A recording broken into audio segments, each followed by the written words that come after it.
Hi, I'm Pete Barbuti, entertainer. When I'm not on the road, my home is right here in Las Vegas. I was always curious as to how a barren desert could ever become the city it is today, let alone the entertainment capital of the world. Well, between shows, traveling on the road, I read some books and other pioneer accounts of its history. It seems the Paiute Indians had long known this marshy area and the water that rose from its 4 large springs. It was kind of an oasis in the bleak and unforgiving desert. And the Spaniards, on their journey from Mexico to California, passing through this lush valley, gave it its name, Las Vegas, which means the meadows. Well, 2 hours before noon on a day in May 1905, a real estate auction was held. It lasted 2 full days in 106-degree heat. Over 1,000 people were there to bid on properties made available by the railroad. Besides the lots being sold due to the scarcity of building materials, even the platform the auctioneer stood on was sold that day. And the city of Las Vegas was born. November 1829. A New Mexican trader had sent his scout Rafael Rivera in search of much-needed water for his party of 60 who had made deviations from the known route, searching for a shortcut to California. An abundant supply of artesian water was discovered, as was Las Vegas, which in Spanish means the meadows. Some histories credit the naming of Las Vegas to John C. Fremont. However, he didn't arrive until May 3rd, 1844, and became the most famous visitor of the area. In 1855, Mormon missionaries under the leadership of William Bringhurst built an adobe brick fort as a way station between Salt Lake and San Bernardino. Unsuccessful attempts to convert the Paiute Indians to their faith, along with internal problems as to priorities, resulted in a dispute, and Bringhurst was disfellowshipped from the church, and he left in disgrace.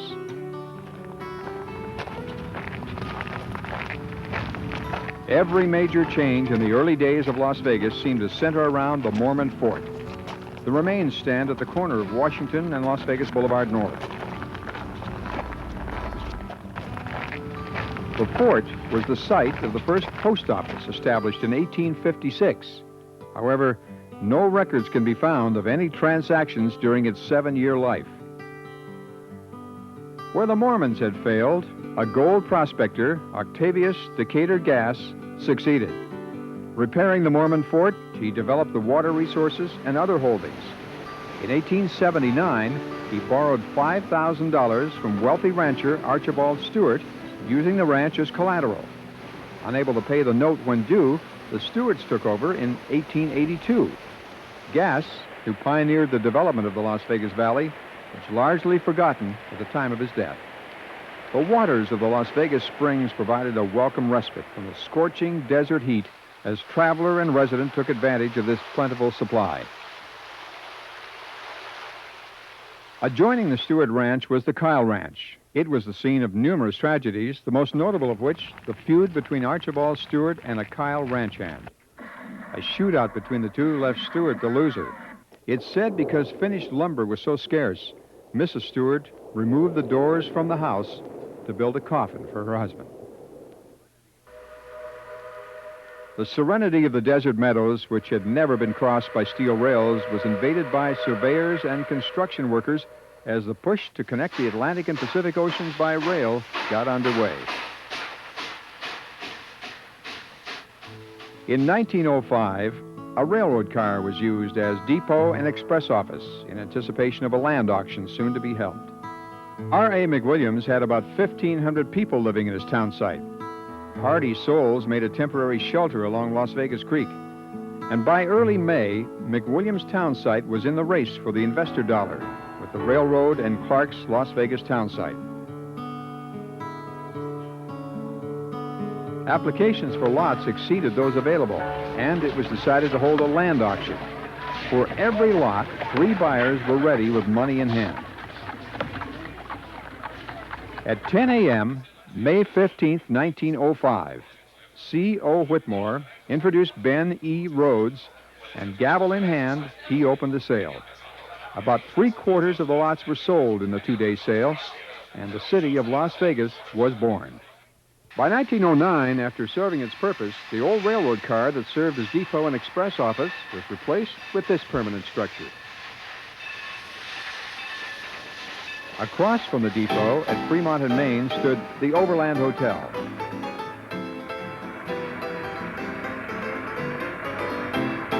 And the Nevada Hotel. Today, the Las Vegas Club and the Golden Gate Hotel are on the corners.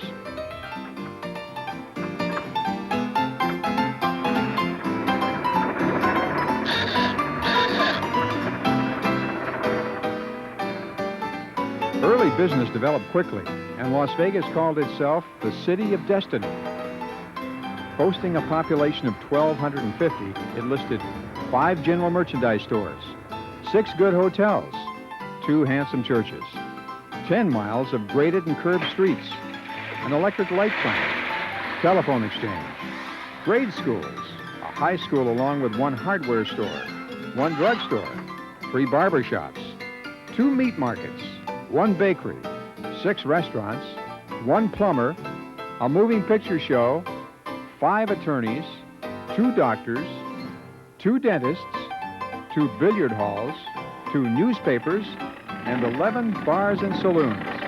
In the hot summer before air conditioning, Las Vegans waited until midnight for the night to cool down before going to sleep. And in 1929, the first talking picture was shown. At Sahara in the Strip, where the Sahara Hotel now stands, was Rockwell Airport, the site of the first airfield in Las Vegas. A dirt runway, a few shacks and water well, and a truck that hand-pumped gas, servicing the few planes that landed. Little knowing that one day Las Vegas would be the home of the largest tactical air base in the free world, Nellis, the Army Air Corps landed its planes on the sandy desert floor. On April 16, 1926, Western Air Express, the first flight inaugurating contract mail service, landed in Las Vegas.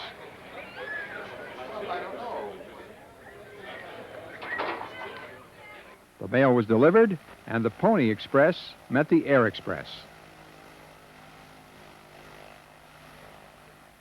Las Vegas, literally and figuratively, spread its wings.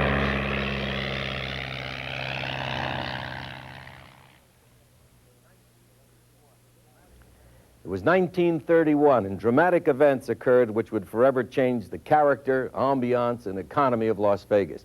Gambling was legalized in Nevada. Marriage and divorce laws were altered. And 25 miles away, construction began on Hoover Dam, requiring tons of supplies which needed to be transported, and the railroad was there to provide for that need. In 1920, the Las Vegas population was 2,000. By 1930, it had grown to 5,000, and that was only a fraction of the people explosion yet to come.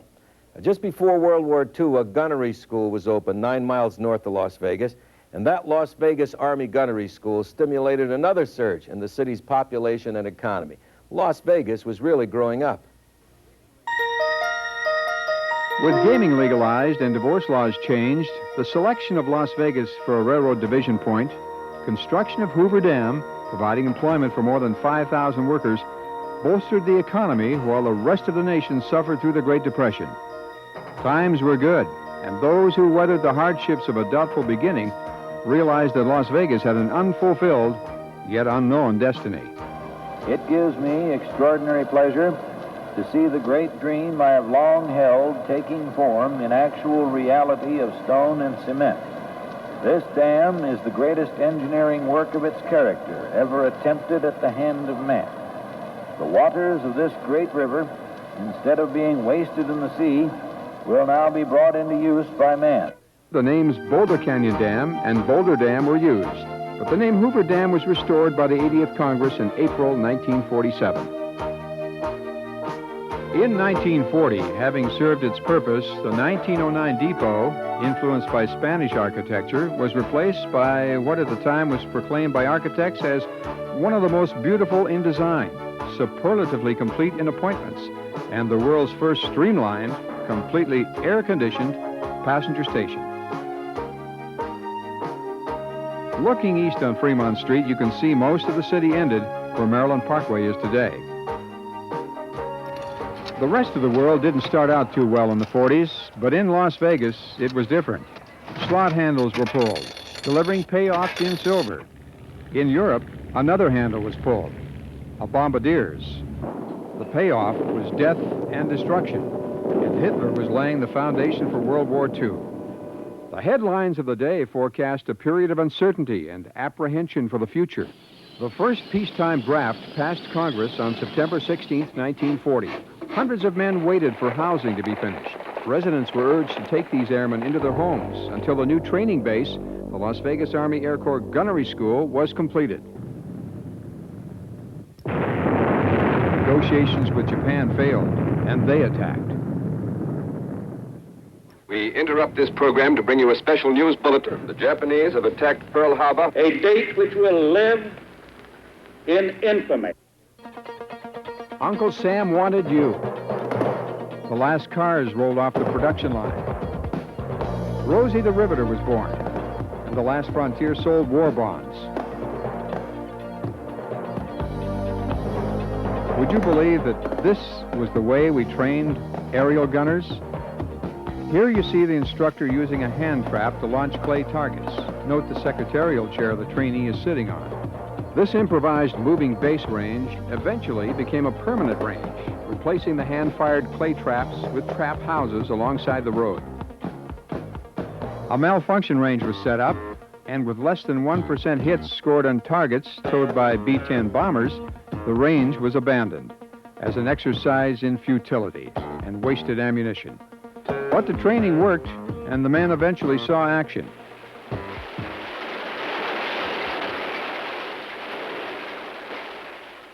The war in Europe ended. It was time to end the war in Japan.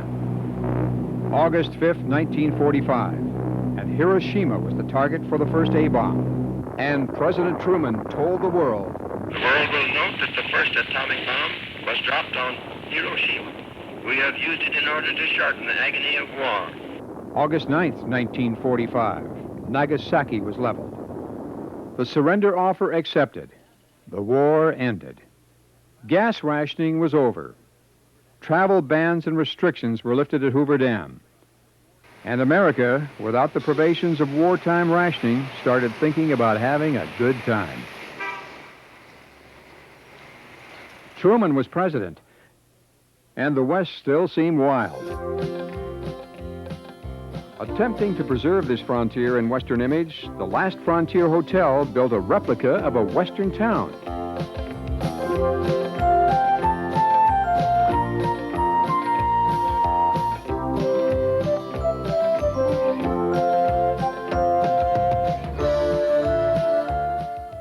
The dam was again open to tourists, and Las Vegas wanted something to divert this profitable traffic.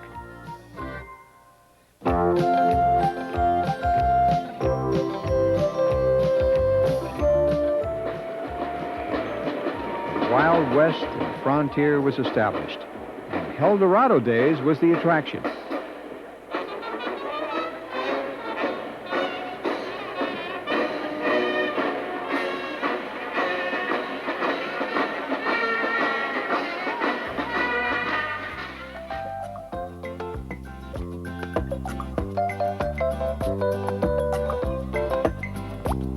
radio, movie, and TV stars discovered that a Las Vegas dateline guaranteed a release in periodicals read by millions.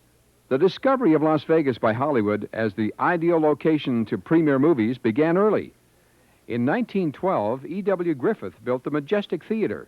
In 1915, The Hazards of Helen premiered, and the star Helen Holmes attended. In 1929, en route to Las Vegas from Hollywood, a Union Pacific train ran the movie The Virginian. The star, Gary Cooper, was here to celebrate the event. In 1948, Las Vegas had 5 theaters. And in 1952, the first drive-in, the Motor View, was opened. With all of this publicity, the world took notice of a city called Las Vegas as it entered its 50th year.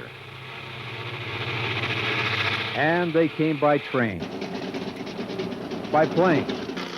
For the life of a dog. Heading for Las Vegas?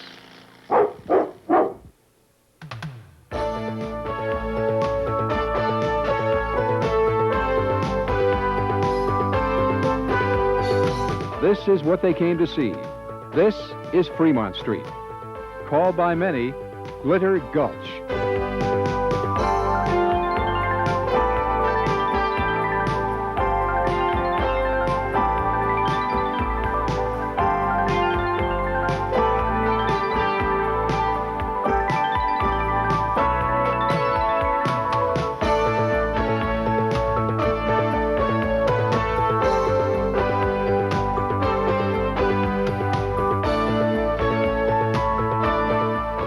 See this dazzling display of lights and gambling emporiums, casinos if you prefer, it's hard to believe that Nevada was the last state in the West to outlaw gambling.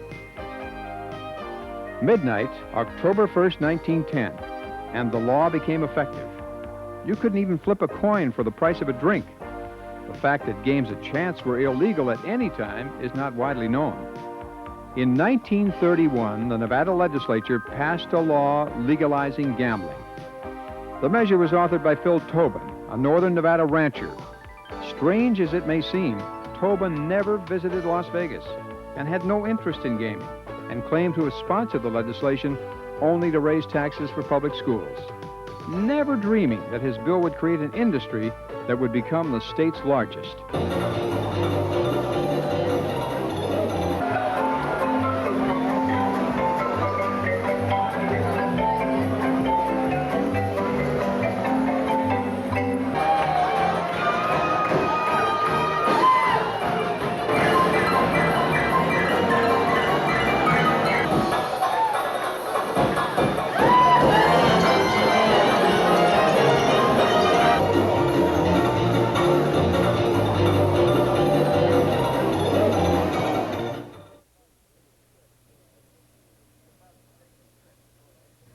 You're about to take a trip showing a continuous stretch of marquees that build the greatest entertainment in the world. I'm talking about action-packed production shows, movie, television stars, headlining in showrooms and lounge acts, circus acts, magicians, comedy stores, animal acts. I mean, if it isn't here, you just can't find it anywhere. It's called The Strip. In 1948, Bob Jones, who was then the district attorney, made a public appeal in an effort to come up with a more suitable title for this one-of-a-kind stretch of road. Well, 1,500 different names were submitted. None of them were suitable, and today it's still The Strip. Tourism began to blossom, attracted by Hoover Dam and the Las Vegas Army Gunnery School. They came to see relatives and view the attractions. The first of the Strip resorts was constructed. In 1941, the El Rancho Vegas was the first to anchor the north end of what eventually was to become the Strip. In the early morning hours on June 17, 1960, the first Strip hotel, the El Rancho Vegas, was reduced to ashes. Unlike the Phoenix, it was never to rise again. The Paradise Club on the LA Highway stood where the last frontier, the Old West in modern splendor, was built, then called the New Frontier, and today, the Frontier. Across from the El Rancho was the Club Bingo, built on the former site of Rockwell Airport. Today, the Sahara Hotel stands on the corner. In the 40s, the East Coast mob sent one Benjamin Bugsy Siegel, associated with the top criminal element in America, to Los Angeles to set up and operate a wire service for West Coast bookies. In 1942, Bugsy visited Las Vegas, setting up the same service for several clubs here.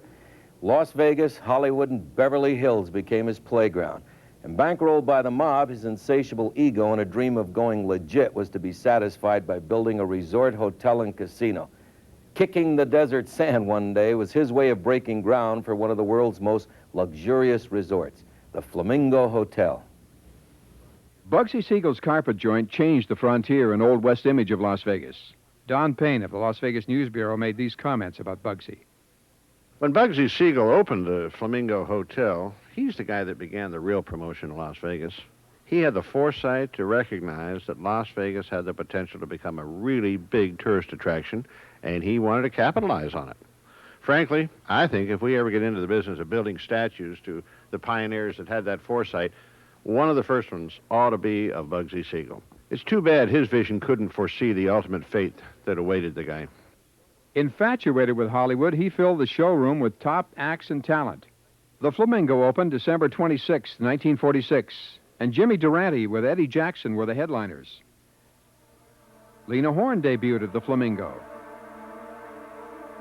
The Ritz brothers, a favorite of Bugsy's, were booked any time they weren't making a picture. Bugsy's third-floor suite, now called the Presidential Suite, is available to the visitor. By today's standards, his personal suite wasn't much. The bedroom, behind this door, offered more than a night's rest. Well planned, it provided every means of escape. This hatch from his bedroom had access on each of the floors, allowing Bugsy to make use of hidden tunnels. Don Payne again. Well, Murray, not everyone knew of these tunnels. There are two of them, you know. One led to a parking lot. Whether he ever used them is subject to speculation. He had his reasons. He had his secrets. He obviously had enemies. On June 20th, 1947, while sitting in the living room of Virginia Hill's Beverly Hills home, gunfire blasted through the window, and Bugsy's dream ended. 20 minutes after he was hit, two men walked into the Flamingo Hotel and took over the operation.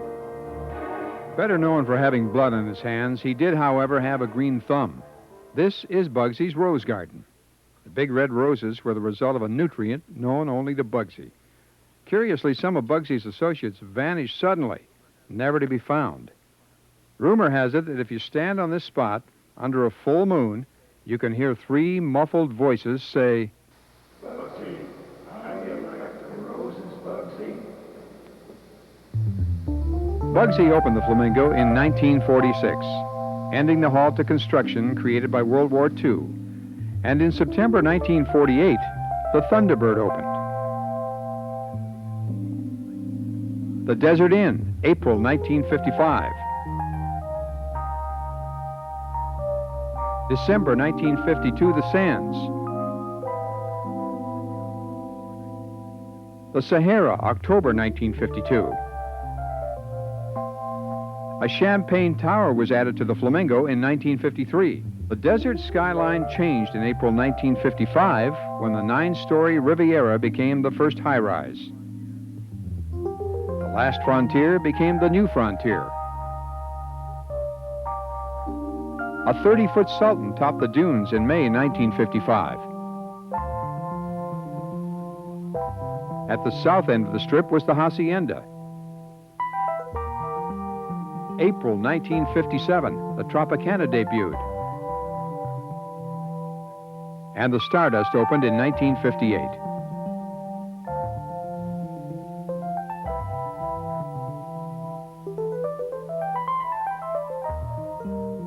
The 50s began an era which brought to Las Vegas radio, movie, stage, and television stars. It was a time of discovery, for Las Vegas became a playground for all. A destiny was beginning to unfold. It was to become the entertainment capital of the world.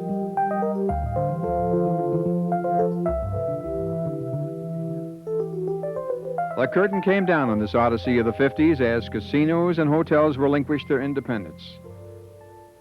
Del Webb's construction company and the Sahara Nevada Corporation merged, creating the first publicly traded company with holdings in a Las Vegas casino.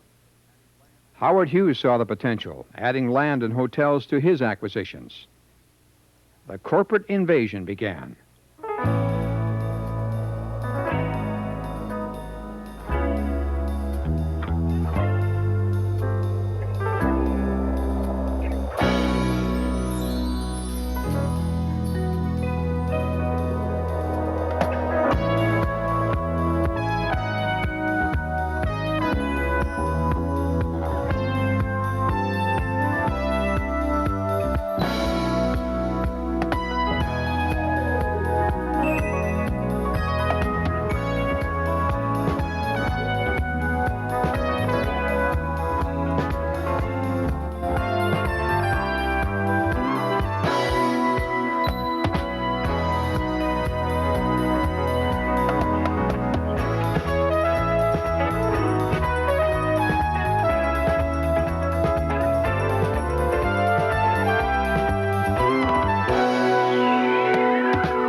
Did Las Vegas take up where Hollywood left off?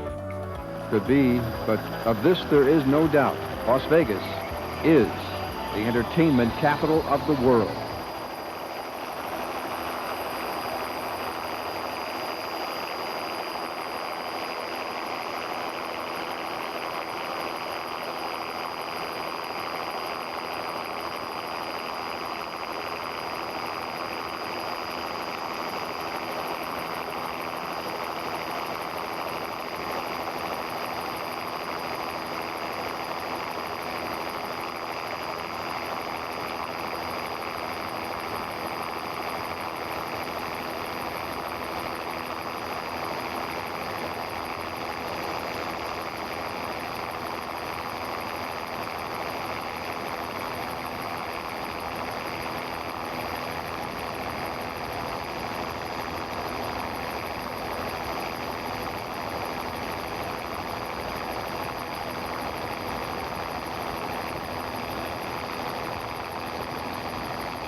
The demand to be entertained was absolutely overwhelming, and to satisfy this need, entertainment directors brought in radio, film, and television personalities.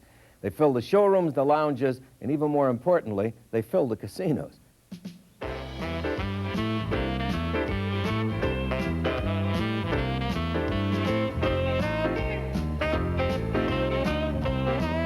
While the stars of film, stage, radio, nightclubs, and TV filled the main showrooms, by booking major stars in the casino lounges, another entertainment lure was added.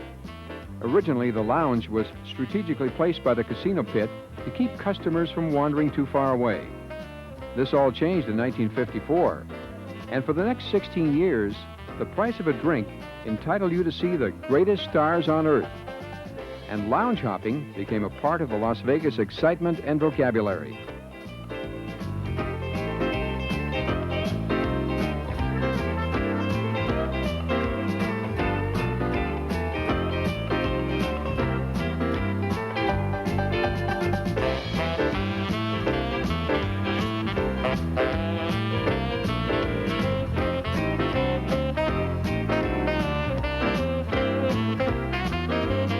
August 1964. 6 months after making their U.S. debut on the Ed Sullivan TV show, the Beatles invaded Las Vegas. Tickets sold at an average $4 and were purchased by 8,500. The Beatles' share of the gate was 60%, and that translates to roughly 25,000 for their 2 concerts.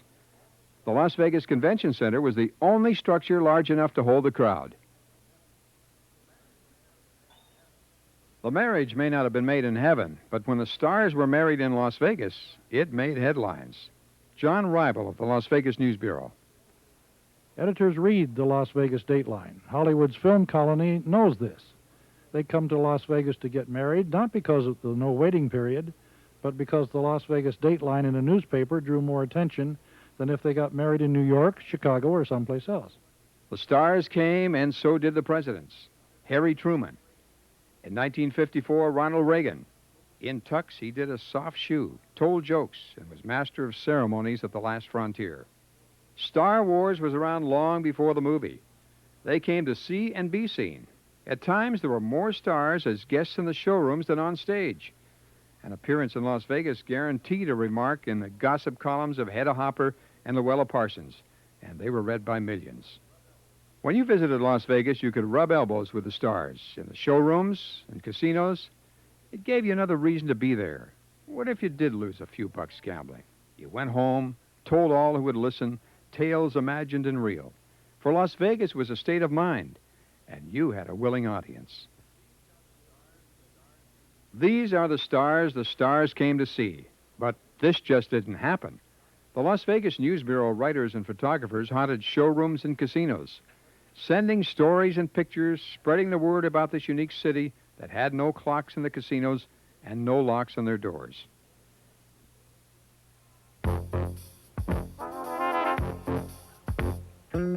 Movie star Humphrey Bogart hung the title Rat Pack on Sinatra, Martin, and Davis. Peter Lawford added his talents, and Joey Bishop seemed to be ringmaster back in the 60s when this madcap group made their much-publicized appearances at the Sands. A ringside table made the stars available for their impromptu antics, and willing or not, they did their bit. Yet with all of this star power, the public wanted more, and Las Vegas gave it to them. Well, not satisfying this tremendous appetite for entertainment, something new, spectacular, and daring was needed if Las Vegas was going to continue to be the entertainment capital of the world. Whatever it would have to be something totally different, never seen before. So the entertainment directors looked overseas. A logical source? The home of the fabulous music folk, Paris, France. In 1957, the Dunes presented the first topless showgirls. This brought a condemnation from the Catholic Bishop of Nevada and a storm of publicity throughout the country. The result? The show sold out 3 times a night. 1959, the Tropicana presented the Folies Bergère. In the opening scene of the Follies, there are 7 costume changes and 30 different designs. Complete costume changes occur more than 8 times in a show. Hats, gloves, stockings, shoes, feathers, and costumes are changed. The Stardust bought the rights to the Lido de Paris. The topless showgirl was now a permanent feature in the production shows.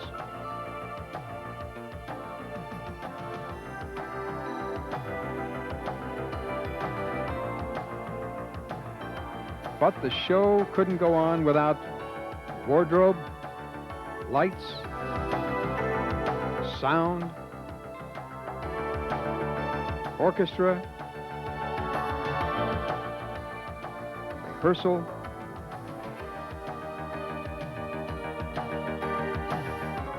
makeup, and beautiful women. The lights and curtain come up, and it's showtime. The Las Vegas showrooms present lavish production shows surrounded by stunning Hollywood-style special effects. Production shows combine large casts of dancers, singers, performing animals, magicians, jugglers, acrobats, backed by the world's finest musicians and stagehands. Backstage, costume changes are being made, all in 45 or 50 seconds. 66 different pipes having backdrops of scenery are flown on and off the stage during a performance. And that can amount to 33 tons of sets being stored above the theater stage on these pipes. Cast and crew can number well over 100. 13,000 miniature bulbs are in a light curtain. As much as 1,700,000 watts of power may be used. And you might consider this. There are really two shows going on at the same time. One behind the curtain as the next scenes are set, and the one in front of the curtain where on any given evening, more than 30,000 people will be entertained at the early and late shows.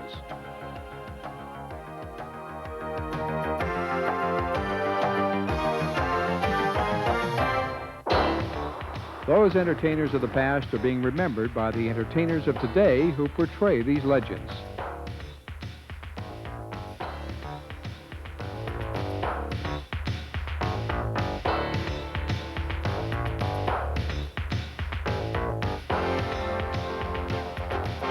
The impersonator plays an important role in Las Vegas entertainment. You'll applaud the precision of the dance line, marvel at the special effects,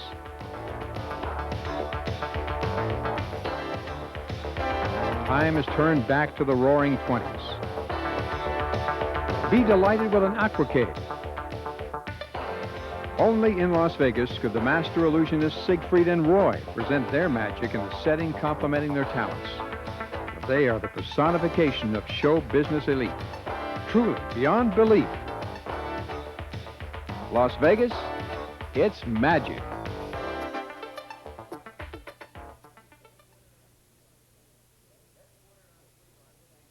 Headquartered on Fremont Street is Benny Binion's Horseshoe Hotel and Casino. Our reporter, Murray Westgate, gives us a story about some big, big wins. Gambling had been legalized in 1931, but it wasn't in full swing until the 50s. Casino action goes on 24 hours a day in a city that never sleeps.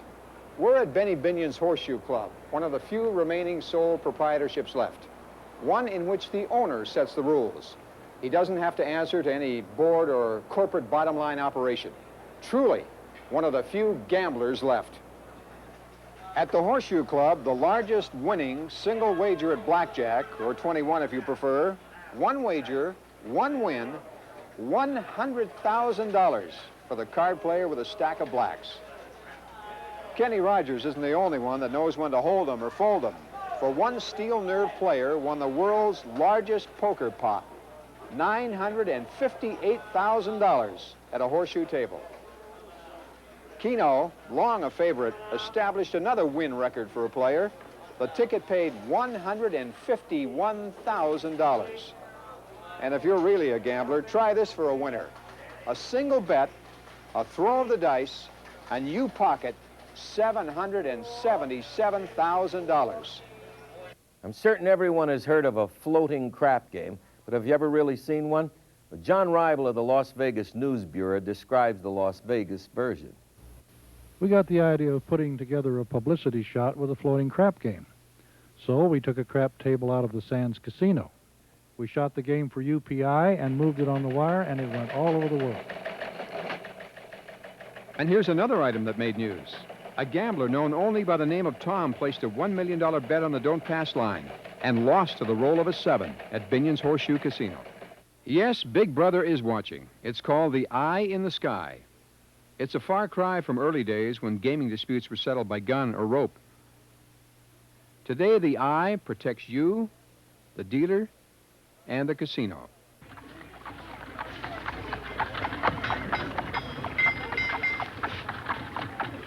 Were you to stroll down a Western street in the 1800s, you'd see this Western saloon. A variety of gambling devices were available, and the usual games of chance. The ever-present piano player offered music suitable to that time and place. When Pat Hogan, a California gambler, cashed in his own chips by shooting himself after a fearful streak of bad luck, he had placed an ace of hearts in his pocket with this poem. Life is only a game of poker, played well or ill. Some hold 4 aces, some draw, and fill. Some make a bluff and oft get there, while others ante and never hold a pair. Well, so much for the good old days. I'll take Las Vegas as it is today. But there's more to this great city than glitter, glamour, and gambling. Here are just a few of the alternatives for you to consider.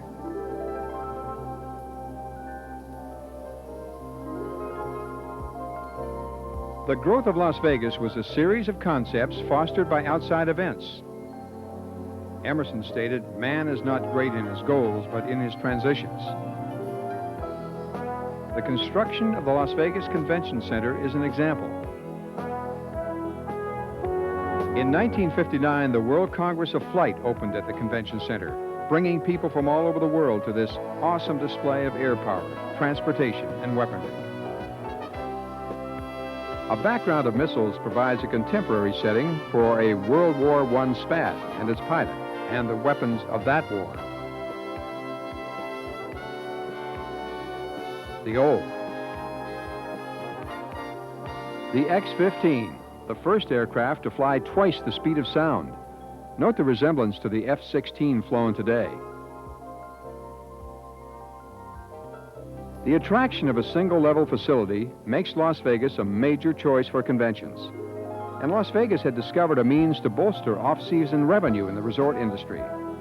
Today it continues to expand to meet the increasing demands of trade shows and conventions.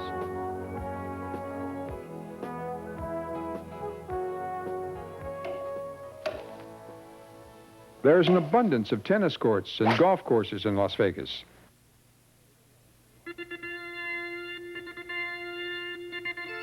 Las Vegas is a mecca for lovers. Some even get married. It's the couple capital of the world. New Year's Eve and Valentine's Day are the most popular days to get married. When the last Frontier Hotel was demodernize, the threat to tear down this little chapel brought pleas from romantics around the world to save it. It now rests on the grounds of the Hacienda Hotel.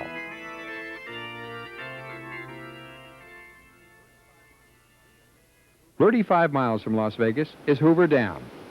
When completed, its floodgates were allowed to handle an overflow as a test. But in 1983, the Colorado River went on a rampage. This time it wasn't a test, and the floodgates overflowed. Spectators from all over the world came to witness this awesome display. Hey, where are you folks from? England. What do you think about this? Amazing. Unbelievable. Have you ever seen anything like it before? Never. We've been to Yosemite, and that was good. Yosemite actually kind of equals the show? Oh, definitely, yeah. Really good. At 120 miles an hour, it poured over 28,000 cubic feet of water per second over its spillways. It tamed the Colorado and proved it could do what it was originally destined to accomplish, a diversion of huge volumes of water under controlled conditions.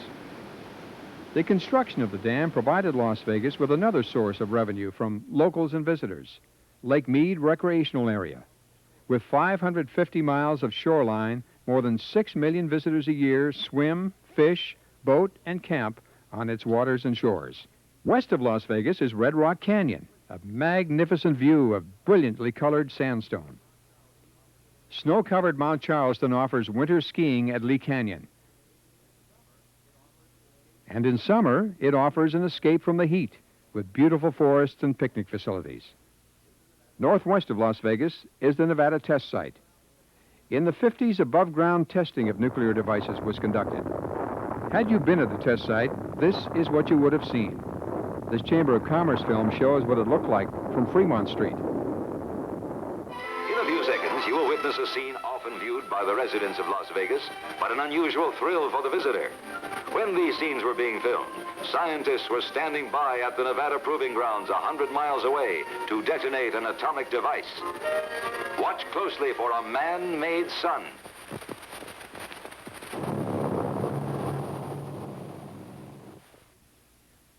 Nomadic Indians camped at several natural springs found in the area. This is one of many protected archaeological areas at the site. Mercury, the main base camp, provides overnight housing for the workers, but there's no family housing. Yucca Mountain, located in one of the most arid and sparsely populated regions in the United States, and is the possible site of a high-level radioactive waste dump. Holes for underground tests are drilled by these huge bits. With an explosive yield equivalent to 1 million tons, this canister is lowered downhole. Miles of cable relay scientific data to recording trailers on the surface. Staffed by experts in nuclear devices, meteorology, radiation, and medicine, this is the control point for all tests. Peaceful uses for nuclear explosives are the object of the Nevada test site with experiments for massive earth excavation. 12 million tons of earth have been displaced by such an explosion.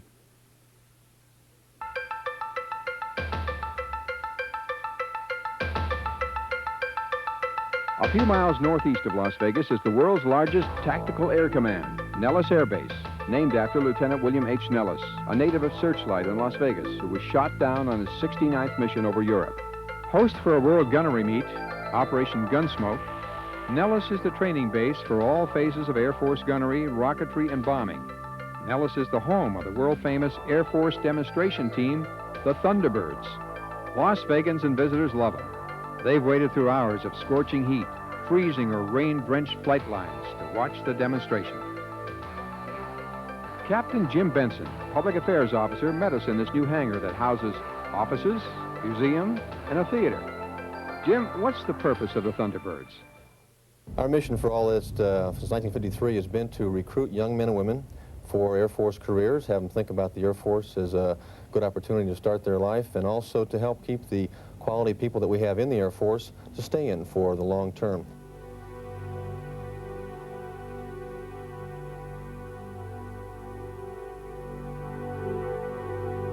Additionally to that, we like to take our jets on the road and help show the American public what they're getting for their tax dollars. In essence, the best defense that their money can buy, and that we really do have quality people and quality equipment on the line of front line of America's defense.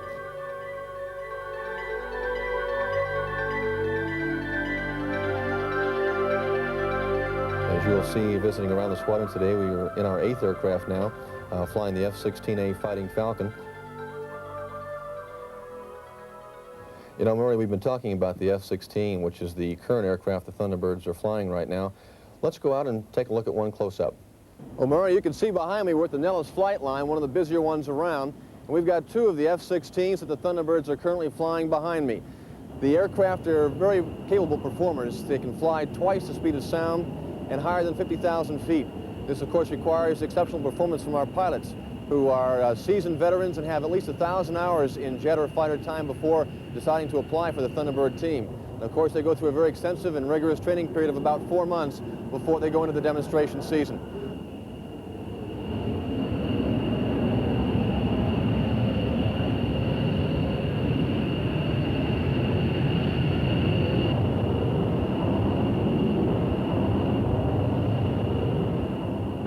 Let's go out and take a close look at one, and we'll walk around a little bit. Murray, what we have here is an F-16B model. This is one of the 2-seaters that we have on the team that we use for training. You'll notice the canopy is longer. That's to make for the second seat in the back. And if you can tell from the shot here is that the seat is tilted somewhat, and that helps the pilot sustain the heavy G-loads that the aircraft is capable of. Now, moving down on the skin of the airplane, you'll see a port where the gun is located normally. Now, the guns are removed on the Thunderbird aircraft, and in place of that, and behind that gun area, is placed 50 gallons of lightweight oil, which we use to make the smoke for the demonstration. As you'll see at the back end, this is where the plumbing is used to bring the oil from the front of the aircraft back. So when the command is given to put the smoke on, oil is sprayed into the nozzle at the exhaust end of the aircraft, and the heat is such that it will vaporize the oil and make the white smoke that you see. Well, Murray, that's about it for our tour today. We thank you for coming out and spending some time with the Thunderbirds. We hope others will, too, when they get a chance to come to Las Vegas.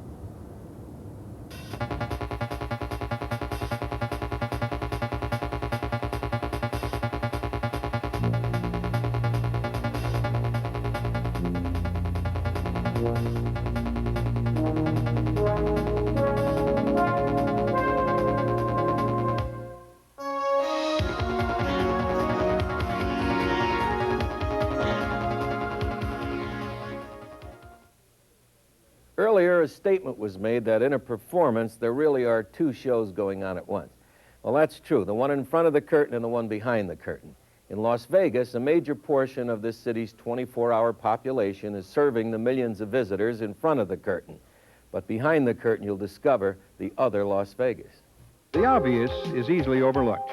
The glitter and glitz of Fremont Street and the Strip, 24-hour gaming, and the apparent casual lifestyle. In fact, Las Vegas isn't much different from other cities of comparable size. 605,000 live in Las Vegas and the immediate vicinity. 20,000 students attend classes at UNLV. It's hard to believe that this was a desert less than 30 years ago. Hello, I'm Bob Maxson, and now we're on our way to becoming one of the best urban universities in the country, and that's our goal. We're dedicated to serving the educational needs of the citizens of Nevada and the great Southwest. We have an unwavering commitment to academic excellence for the sake of these young people and future generations of Nevadans. We live in a dynamic city of over 500,000 people who are helping us build.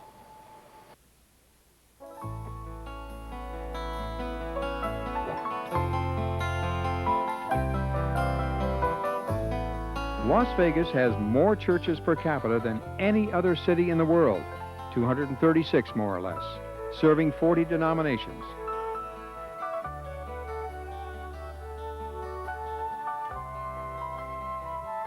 It's the largest city in America founded in the 20th century. 320 days a year you'll find the sun shining. 7 inches of rainfall a year is all you're going to get. The temperature averages 79 degrees. And at 2,000 feet elevation, the nights are comfortably cool. It's a youthful city, and most love living here. Many names have been hung on the city in attempts to label and identify it. They've all failed.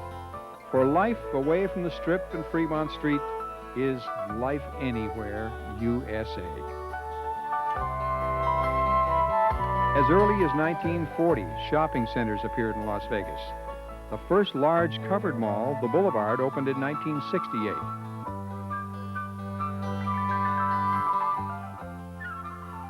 The Meadows Mall is the largest in the state, having over 12 acres under one roof.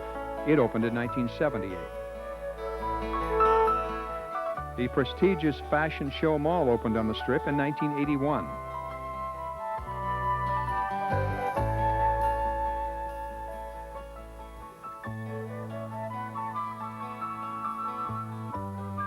These and other shopping centers located throughout the valley offer resident and visitor a wide variety of merchandise.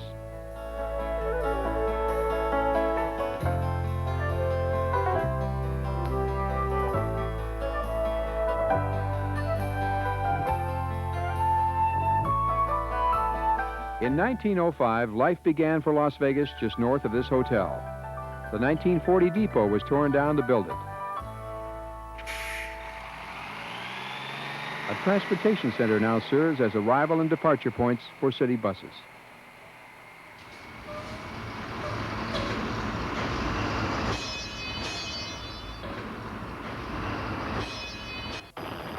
The interest in flight started at Rockwell Airport. McCarran Field eventually became the executive terminal.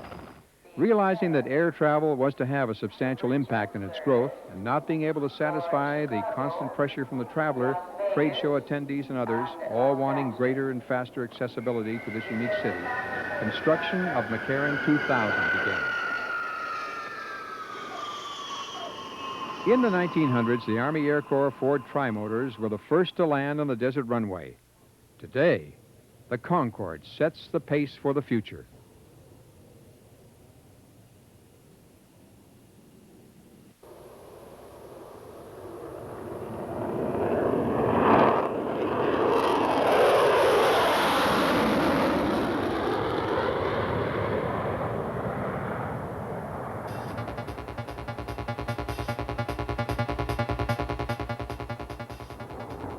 In the early days of Las Vegas, little if anything was done to entice the family to visit.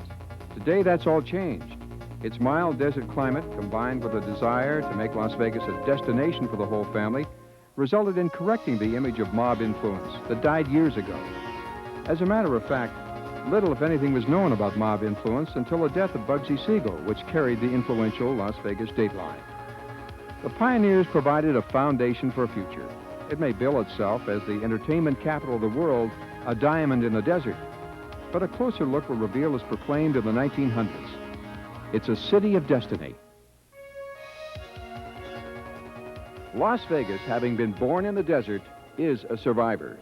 If the parenting of Las Vegas is to be questioned, Lady Luck is a strong contender for its motherhood. Well, there it is, the story of my town. What does the future hold for my town? Like its skyline, Las Vegas is constantly changing. Never any stagnation here. New ideas, new talent, new faces. No longer a road stop on a journey elsewhere. It's a destination. Maybe, just maybe, Las Vegas is a reality and not a myth.